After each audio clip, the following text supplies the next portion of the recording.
নমস্কার, শান্তন টিভির পর্দায় আপনাদের সকলকে স্বাগত। সাথে আছে আমি দীপান্বিতা। চোখ রাখবো বিস্তারিত সংবাদে। মঙ্গলবার রাতের বেলা শান্তির বাজার মহকুমার মোড়াসিং পাড়ায় অবস্থিত নিশি কুমার মোড়াসিং পাড়া উচ্চ বিদ্যালয়ে চুরি সংঘটিত করল নিশি কুটুম্বের দল।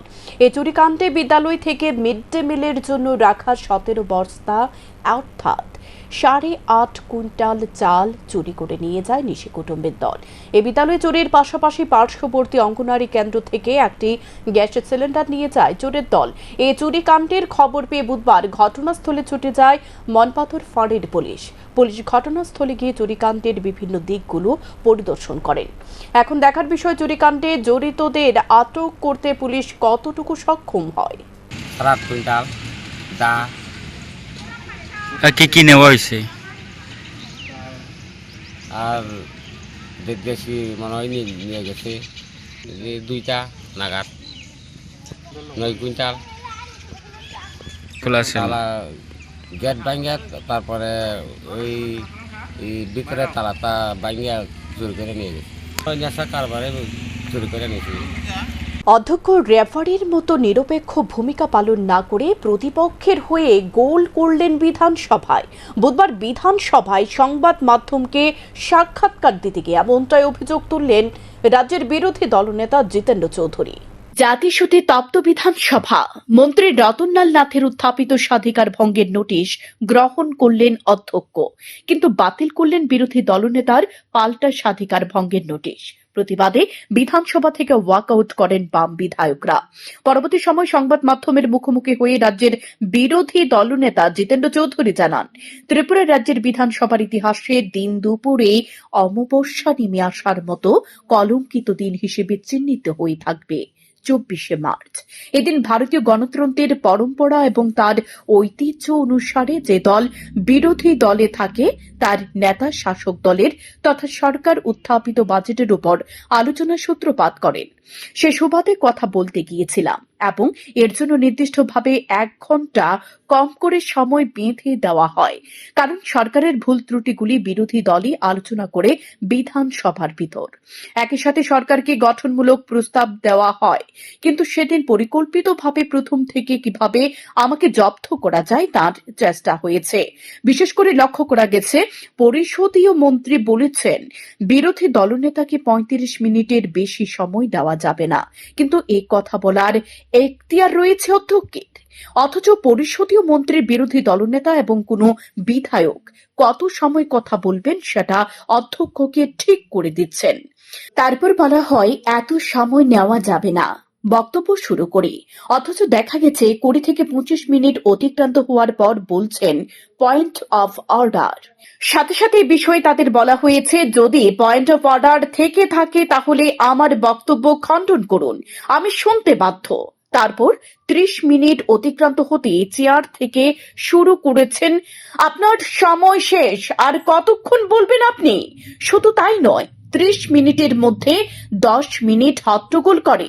আলোচনার মূল বিষয় ছিল দুর্নীতির মহাকুম্ভে পরিণত হয়েছে ত্রিপুরা। কেউ কেউ শূন্য থেকে মহাকাশে উঠে যাচ্ছে। তখন ট্রেজারি বেঞ্চ থেকে পরিষদীয় মন্ত্রী রতনলাল নাথ বলে উঠলেন, জিতেনবাবু জাত চিনিয়েছেন, জাতের মতো কথা বলেছেন। এ বিষয় নিয়ে পরের দিন বিরোধী দলের বেঞ্চ থেকে সিপিআইএম বিধায়করা ভেবেছিলেন যদি পরিষদীয় মন্ত্রী ভুল স্বীকার করে নেন তাহলে আর কোনো সমস্যা থাকবে না। এর জন্য অধ্যক্ষকে বিচার করতে দাবি করা হয়েছিল। অধ্যক্ষের কাছে বলা হয়েছিল পরিষদীয় মন্ত্রী যাতে জাত নিয়ে কথাটি প্রত্যাহার করে নেন, কিন্তু দুর্ভাগ্যের বিষয় হলো অধ্যক্ষ নিজে থেকে বলেছেন না, কিছুই বলেননি।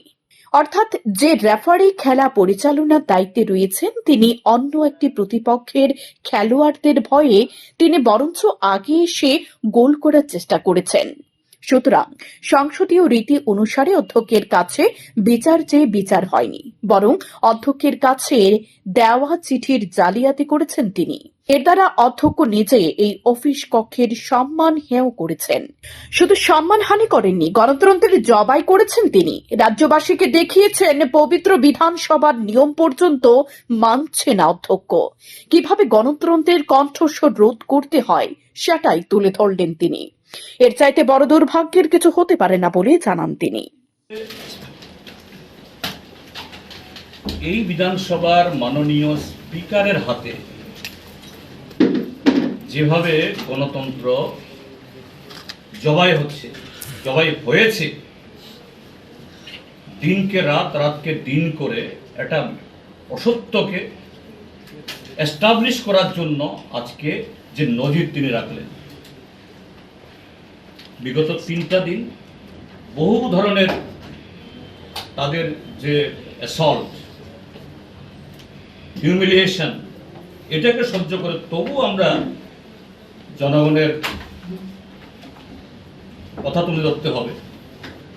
ত্রিপুরার যে 42 লক্ষ মানুষের তাদের অসহ্য অপমান ইত্যাদি সূচক ব্যবহার এগুলোকে, এবং স্পিকারের যে ধরনের আমাদের এই কণ্ঠস্ব স্তব্ধ করে দেওয়ার চেষ্টা, এর মধ্যেও কিন্তু দেখা গেল যে না, যে স্পিকার রেফারি হয়ে, আম্পায়ার হয়ে নিজেই তিনি শাসক দলের হয়ে খেলছেন, তিনি নিজেই গোল করতে চেষ্টা করছেন। তো এখানে থেকে তো কোনো সুবিচার পাবো না আমরা। কাজে অন্তত আপাতত আগামী দিন কী হবে জানি না, যে এই অধিবেশনের বাকি দিনগুলো আমরা বয়কট করছি, আমরা আসছি না। গণতন্ত্রের পক্ষে এটা একটা কালো দিন, এই বিধানসভার পক্ষে এটা একটা কালো অধ্যায়, যে কীভাবে গণতন্ত্র খুন হলো আজকে, সারা ত্রিপুরাজ্য আজকে সাক্ষী হলো এই ঘটনায়। শ্যামদন টিভি। বিধানসভা অধিবেশনের বাকি দিনগুলোর বয়কট করলেন রাজ্যের প্রধান বিরোধী দল সিপিআইএম দলের বিধায়করা। বিরোধী দলনেতা জিতেন্দ্র চৌধুরী সংবাদ মাধ্যমকে জানান, পবিত্র বিধানসভায় অধ্যক্ষ বিশ্ববন্ধু সেনের হাতে গণতন্ত্র জবাই হচ্ছে। তিনি দিনকে রাত, রাতকে দিন করার জন্য অসত্যকে সামনে রাখছেন। গত 3 দিন বিধানসভার ভেতরে রাজ্যবাসী বিভিন্ন সমস্যার কথা তুলে ধরতে বহু অপমান সহ্য করেছেন বিরোধী দলের সদস্যরা। সবচেয়ে বড় উল্লেখযোগ্য বিষয় হলো অধ্যক্ষ বিশ্ববন্ধু সেন মাঠে রেফারি এবং আম্পায়ার হয়ে শাসক দলের হয়ে খেলছেন। তিনি নিজেই গোল করার চেষ্টা করছেন। এর জন্য বিরোধী দল সিপিআইএম এর বিধায়করা সিদ্ধান্ত নিয়েছে বিধানসভার ভেতর থেকে কোনো সুবিচার পাওয়া যাবে না। তাই আগামী দিন কি হবে জানা নেই, কিন্তু বর্তমান অধিবেশনের বাকি দিনগুলো বয়কট করার সিদ্ধান্ত নিয়েছেন বিধায়করা, যার কারণে এই বিধানসভা অধিবেশনের জন্য এটা একটা কালো অধ্যায়। গণতন্ত্র খুন হয়েছে বিধানসভার ভেতরে, সারা রাজ্য সাক্ষী হলো এই ঘটনায়। এদিকে কংগ্রেস বিধায়ক সুদীপ রায় বর্মন জানান, বিধানসভা অধিবেশনের বাকি দিনগুলো কংগ্রেস বয়কট করবে না, জনগণের হয়ে আওয়াজ তুলবে বিধানসভার ভেতরে। যে এই সরকারের আমলে দুর্নীতি যে কিরকম ভাবে প্রাতিষ্ঠানিক রূপে পরিণত হয়েছে, যে শাসক দল আর দুর্নীতি অনিয়ম এটা সমর্থক হয়েছে, তার একটা নমুনা আমি দিচ্ছি। এই হাউসেরই একজন মাননীয় সদস্য, যিনি কদিন আগে বলতেন 2 বছর আগে অবধি তারা অন্তোদয়ে ছিলেন এবং তারা খুবই গর্ববোধ করেন তার জন্য। কিন্তু দেখা গেল সেই পরিবারের একজন সদস্য এই কদিন আগে সরকারের একটা অনুষ্ঠানে সর্বোচ্চ করদাতা হিসেবে পুরস্কৃত হচ্ছেন। আমি বললাম, এটা এ রাজ্যের সমস্ত নাগরিকের কাছে প্রশ্ন যে অনিয়ম ছাড়া, অসাধু পথ ছাড়া এইভাবে রাতারাতি একদম ফকির থেকে রাজা হতে পারে, শূন্য থেকে একেবারে মহাকাশে উঠতে পারে?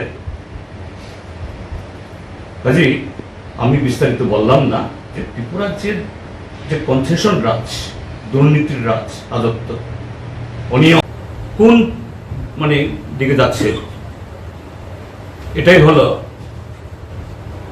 তার চিত্র। এতে একজন মন্ত্রী বাদিক থেকে উঠলেন টেরে ফোরে, যেন কলা ঠাকুর করে আমি কলা খাই না। আমি তো কোনো মন্ত্রীর নাম বলি। বিধানসভা, পবিত্র বিধানসভায় এইভাবে কুঞ্চিত হতে আগে কখনো দেখি। ঠিক আছে, শাসক গোষ্ঠী অ্যাডভার্টাইজ মেজরিটি সংখ্যাগরিষ্ঠ প্রধান অ্যাডভান্টেজ থাকবে, পাবে, সবটা ঠিক আছে, কিন্তু বিরুদ্ধে কথা বলতে দেবে না, এরকমভাবে অপমান করবে বিরোধী দলের নেতাকে, এবং সমস্ত কিছু নর্মস, তার ডিগনিটি, সমস্ত কিছু অবজ্ঞা করে, মানে গায়ের জোরে তো বলবো না, অর্থের গরমের জোরে এটা যা খুশি তা করে বেড়াচ্ছে। এবং এটা কষ্ট হয়ে বলতে, লজ্জা বলতে, স্পিকারের চেয়ারে বসে যদি কেউ এই চেয়ারটাকে অবমাননা করে, এটা কিন্তু আগামী দিন এই যে যারা নতুন নতুন সম্প্রদায় এলেন, তারা কিন্তু ভাববে বোধহয় এটাই বোধহয় সিস্টেম, এভাবেই বোধ হয় হাউসটা চলে। কিন্তু এটা তো আমাদের নিয়ম, যে rules and procedure, conduct of বিজনেসের সম্পূর্ণ বহির্ভূতভাবে এই বিধানসভা বর্তমানে চলছে। খুবই দুঃখ হয়, পীড়া হয়, এবং এই যে প্রধান বিরোধী দল, সিপিএম দল, বামপন্থী দল, আজকে সিদ্ধান্ত শুনলাম এদের মুখে, ওনারা সিদ্ধান্ত নিয়েছেন বাকি সেশন ওনারা বয়কট করবেন, ওনারা উপস্থিত থাকবেন। এটা তো সরকারের ক্ষেত্রে সরকার লজ্জা। একটা বাজেট অধিবেশনে আমার অন্তত জানা নেই পুরো বাজেট অধিবেশন বিরোধী শূন্য, মানে প্রধান বিরোধী দল শূন্য থাকবে না, বাজেট পাশ হয়ে যাবে। এটা তো সরকারের ডিসক্রেডিট। আমার এপিল থাকবে মুখ্যমন্ত্রীর কাছে, মুখ্যমন্ত্রীকে আমি আজকেও বলেছি দাঁড়িয়ে, আপনি ইন্টারভিউ করে জিনিসটা একটু সমাধান করুন। বাঙালির মুক্তি সংগ্রামকে চুরমার করার উদ্দেশ্যে 1971 সালে পাক হানাদার সেনাবাহিনী বাংলাদেশের অবিসংবাদিত নেতা বঙ্গবন্ধু শেখ মুজিবুর রহমানকে গ্রেপ্তার করে পাকিস্তানে নিয়ে গিয়েছিল। গ্রেপ্তারের আগে 26শে মার্চ বঙ্গবন্ধু বাংলাদেশের স্বাধীনতা ঘোষণা করেছিলেন। বুধবার যথাযথ মর্যাদার সাথে আগরতলাস্থিত বাংলাদেশ সহকারী হাই কমিশন অফিসে দিনটি উদযাপন করা হয়। উপস্থিত ছিলেন বাংলাদেশ সহকারী হাই কমিশনার অফিসের সরকারি হাই কমিশনার আরিফ মোহাম্মদ। তিনি বাংলাদেশের জাতীয় পতাকা উত্তোলন করে শহীদদের প্রতি শ্রদ্ধা জানান। পরে তিনি সাংবাদিকদের এক সাক্ষাৎকার দিয়ে বলেন, 1971 সালে মুক্তিযুদ্ধের সূচনা হয়। সে সময় দীর্ঘ সংগ্রামে যুক্ত হয়েছিল বাঙালিরা। ডিসেম্বরের 16 তারিখ পূর্ণ মুক্তি লাভ হয়। 30 লক্ষ শহীদ হয়েছিল এই মুক্তিযুদ্ধে, তাঁদের স্মরণ করার দিন আজ। তিনি আরো বলেন, ত্রিপুরার জনগণ সবকিছু দিয়ে বাংলাদেশের পাশে দাঁড়িয়েছিল এই মুক্তিযুদ্ধের সময়। ত্রিপুরার মানুষের এই অবদান ভোলার নয়। বাংলাদেশের মানুষ ত্রিপুরার এই অবদানের জন্য কৃতজ্ঞ। আজকের দিনে ত্রিপুরার মাটিতে দিনটি উদযাপন করতে পেরে বাংলাদেশ সহকারী হাই কমিশন গর্বিত বলে জানান সহকারী হাই কমিশনার আরিফ মোহাম্মদ। তাদেরকে আমাদের এই দূতাবাসে উপস্থিত থাকার জন্য আমি আরিফ মোহাম্মদ, বাংলাদেশের সহকারী হাই কমিশনার। এই বাংলাদেশ সহকারী হাই কমিশন আগরতলার পক্ষ থেকে আমি আপনাদের মাধ্যমে সমগ্র ত্রিপুরাবাসী তথা এই ভারতের জনগণকে আজকের এই বিশেষ দিনে শুভেচ্ছা জানাচ্ছি। আপনারা সবাই জানেন আজ 26শে মার্চ 1971 সালের আজকের এই দিনে মুক্তিযুদ্ধের সূচনা হয় বাংলাদেশে। তৎকালীন পূর্ব পাকিস্তান দেশটিতে পাকিস্তানি হানাদার বাহিনীর বিরুদ্ধে বাঙালি জাতি এক দীর্ঘ সংগ্রামে এই দিন আমরা যুক্ত হই এবং 9 মাস সংগ্রামের পরে ডিসেম্বর মাসের 16 তারিখে আমরা পরিপূর্ণ বিজয় অর্জন করি।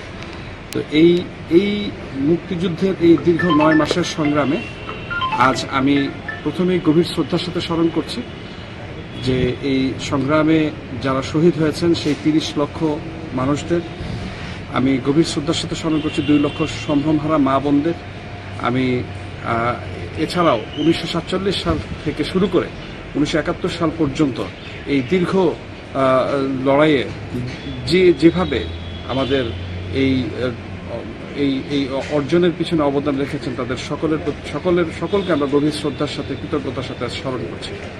আমরা বিশেষ শ্রদ্ধার সাথে এবং আন্তরিক কৃতজ্ঞতার সাথে স্মরণ করতে চাই তৎকালীন সময়ে ত্রিপুরার জনগণের প্রতি। 1971-এর মুক্তিযুদ্ধের সময় ত্রিপুরার জনগণ যেভাবে তাদের সবকিছু দিয়ে আমাদের পাশে দাঁড়িয়েছিল তাহা ভোলার নয়। আমরা সবসময় জাতি হিসেবে, বাংলাদেশি হিসেবে আমরা এই ত্রিপুরার এই অবদানকে কৃতজ্ঞতার সাথে স্মরণ করে আসছি। তো আজকের এই দিন বুধবার ভোরে কমলপুর শহরের প্রাণকেন্দ্রে এক বাড়িতে অগ্নিকাণ্ডের ঘটনা ঘটে। বাড়ির মালিক সুরজিৎ দত্তের ঘরে আগুন লাগে, কিন্তু সুরজিৎ দত্ত কর্মসূত্রে আগরতলায় থাকেন। ঘটনার সময় বাড়িতে কেউ ছিলেন না। আগুনের লেলিহান শিখা সমস্ত ঘরকে গ্রাস করে নেয়। এলাকাবাসী দমকল কর্মীদের খবর দিলে তারা ছুটে এসে আগুন নিয়ন্ত্রণে আনে, কিন্তু ততক্ষণে সব শেষ হয়ে গেছে। নাম শ্রী সুরজিৎ দত্ত, পিতা মৃত সুজিত দত্ত। আমি দীর্ঘ 7-8 বছর ধরে এই কর্মসূত্রে আগরতলা বসবাস করছি। আমার স্ত্রীও বর্তমান সময়ে এখানে থাকে না, যেটা আমাদের পৈতৃক বাড়ি। তো আজকে ভোরবেলা একটা আগুনে এই বাড়ির সমস্তটাই মানে দিল্লা পুরা শেষ। প্রায় 10-12 লক্ষ টাকার ক্ষতি হয়েছে এখন পর্যন্ত, তা আমি অনুমান। এবং কিটারতে আগুনটা লাগছে আমরা বুঝতে পারতেছি না। এখানে পাশে থানার ব্যারাকও আছে, বাবা শেষ ডিএমের কোয়ার্টার। আমার যে বাবার সময় তৈরি ঘর বা অন্যান্য ঘর আর লাগর সবগুলি পুরা হয়ে গেছে, কিন্তু মেন সুইচ অফ করেই আসলো, কারণ আমরা যেহেতু বাড়িতে নাই। তারপরও বুঝতে পারতেছি না কি কারণে এইরকম। 5টা বা 5:30 হইব, আগুন দেখতে পেয়ে আমরা দূরে এলাম। পাড়া প্রতিবেশী। আপনার নাম কি? আমার নাম দুলাল ভট্টাচার্য, পাড়া প্রতিবেশী আমি। লাগছে যে সুরজিৎ দত্তের ঘটি পুষছে আর কি, যে বন্ধন মিশের লগে প্লাস উনি নাহার বাড়ির লগে ভাইটা আর কি। এরপর তো ফায়ার সার্ভিস আইলো, হওয়ার পরে রক্ষা করতেছে না। আগুনটা কিসে থেকে লাগলো জানেন? ঠিকই যা করতে পারতাম না। এখনকার মতো সংবাদ এ পর্যন্তই। পরবর্তী সংবাদ দেখতে চোখ রাখুন শান্তন টিভির পর্দায়। নমস্কার।